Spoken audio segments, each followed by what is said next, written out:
20-minute letter writing intervention in 8 easy steps. Step 1. Define the intervention terms. Who is teaching it, and how are they going to teach it? Don't assume all the staff teach letter formation the same way, especially your paraprofessionals and classroom assistants. Everyone needs to be teaching this the same way every time. Number of students? No more than 5 in a group. Frequency? 3 to 4 times a week. Duration? 20-minute sessions over 6 to 8 weeks. Ideally, letter writing intervention should look like any other academic intervention at your school. You don't have an intervention if you don't have data. Pre- and post-data collection should include copying and letters from dictation. Letters by copy means the letters are printed on the paper, so the student can write the letter next to the printed letter. Letters from dictation means there's no model to look at. Point to the line or the box and say, "Write an A here. Now write the other one here."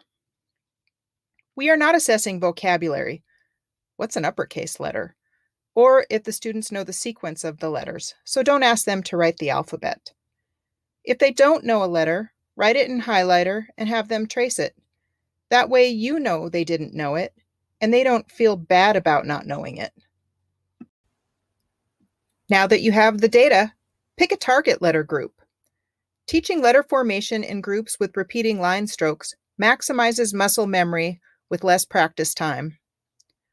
Start with the group that will have the biggest impact on your students' legibility.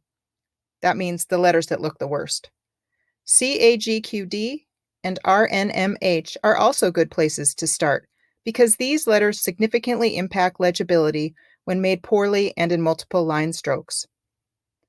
Start with lowercase letters because these are what we write the most. Food for thought. Most kids are terrible at self-teaching writing.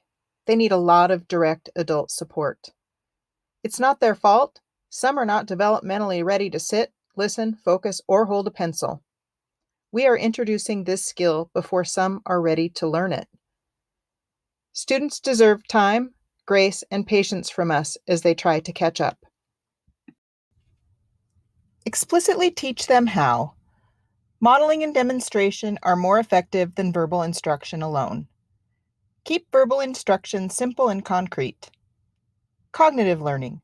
Encourage them to watch and think. Have them verbally describe what they see and how to form the letter.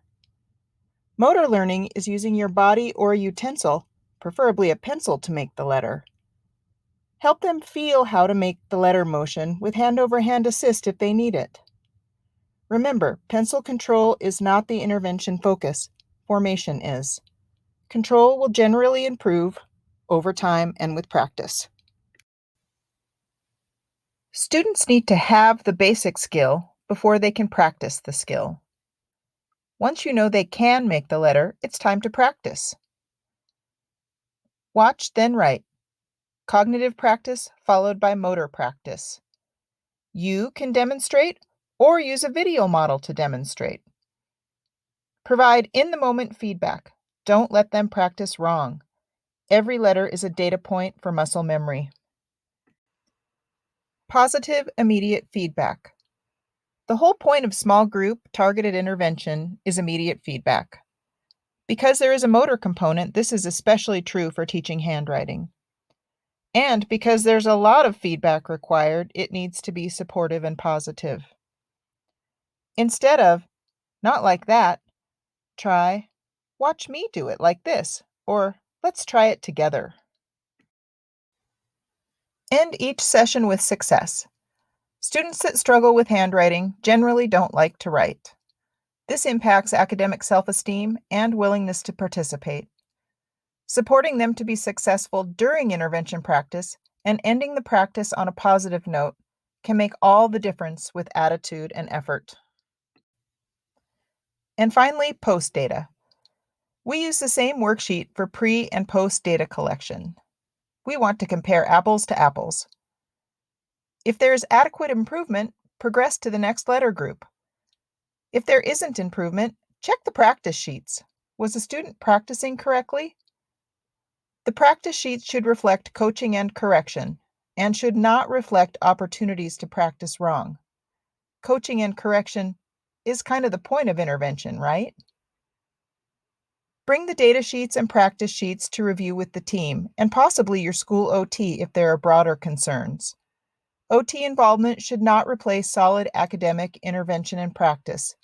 Occupational therapy is a supplemental service in addition to, and not a replacement for, good instructional support. Good handwriting intervention takes a team.